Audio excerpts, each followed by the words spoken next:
Okay, you guys, so if you're watching this video, you probably have gotten serious about dancing and you probably are realizing it's really hard to find a partner.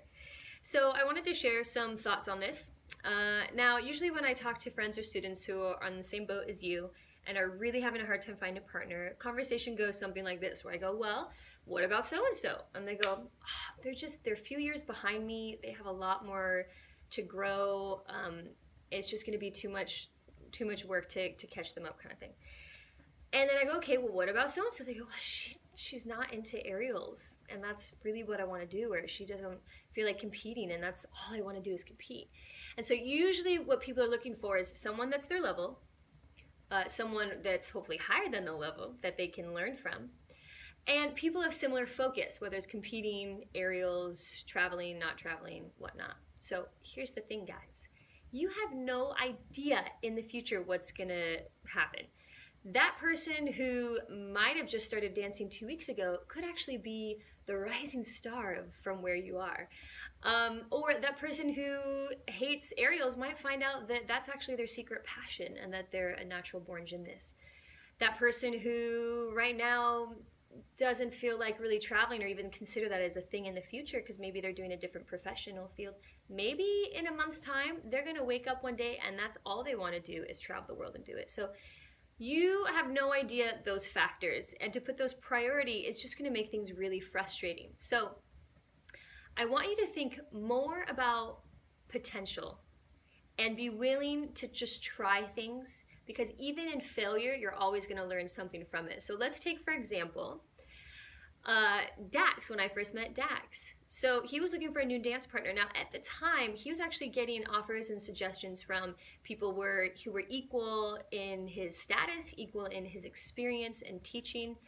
And what made him partner with me? Well, obviously because I was the future wife. But that aside, I think, at least from what he tells me, he thought that I was someone who could really grow with him. I was really open to his ideas.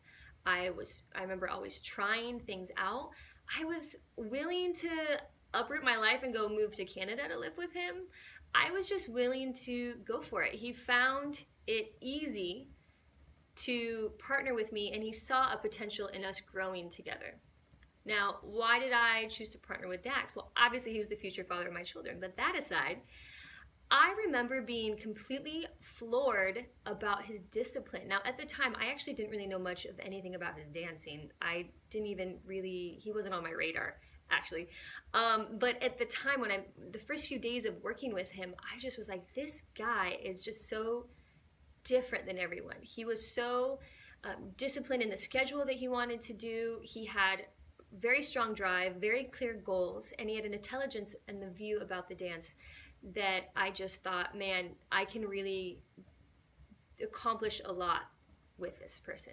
So instead of looking for someone who's your level or higher, look for someone who's available, who has freedom in their schedule and a motivation and drive, and is just super stoked on the dance, because that person is going to go so much further and progress so much faster than the advanced dancer that you hope to dance for, but is too busy all the time and hasn't really changed much in their dancing in the last 10 years.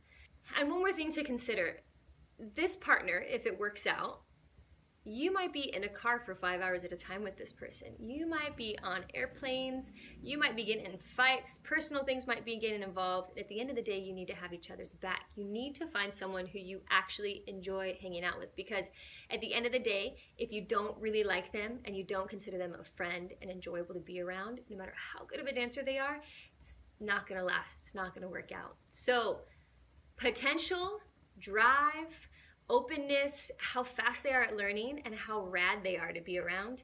These are the things that you need to be open about and looking for in people. And I know that's so frustrating, because you see how many amazing, talented dancers there are and how many people that are equal to you and even better, but there's so many other more important factors in it. So be patient and be willing to give people a shot. And you know what?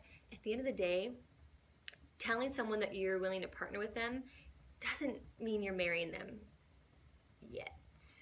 You can commit to small things like, okay, let's just do this one competition at a time and see how things just naturally progress. So find that balance between, don't be flaky and like, well, let's just see how it goes. Obviously be like, I want to do this, I'm committed, but there's no pressure for this to be a long-term thing. Let's just grow together and see how it goes. And that bell tells me that we are at the end of the session.